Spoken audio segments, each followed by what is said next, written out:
Nous allons voir dans cette vidéo quelques astuces de calcul qui vous aideront à calculer certaines limites plus difficiles à déterminer que d'autres. La première astuce va être la factorisation.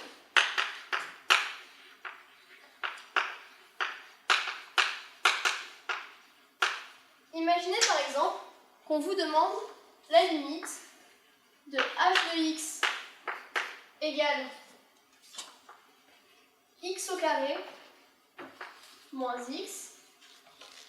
Sa limite quand, imaginons qu'on cherche donc la limite de h de x quand x tend vers plus l'infini.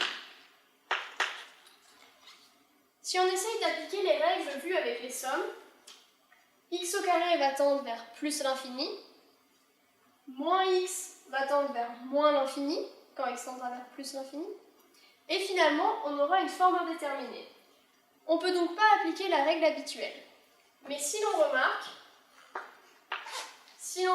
que h de x, donc x au carré moins x, c'est pareil en factorisant, puisqu'on travaille avec la factorisation, que x multiplié par x moins 1. Il suffit de mettre x, de reconnaître que c'est un facteur commun et de le mettre en facteur. À ce moment-là, on a une multiplication. Et on remarque que la limite de petit x, quand x tend vers plus l'infini, est égale à plus l'infini. Et la limite de x moins 1, quand x tend vers plus l'infini, x tend vers plus l'infini, moins 1 est une constante, donc le tout tend vers plus l'infini.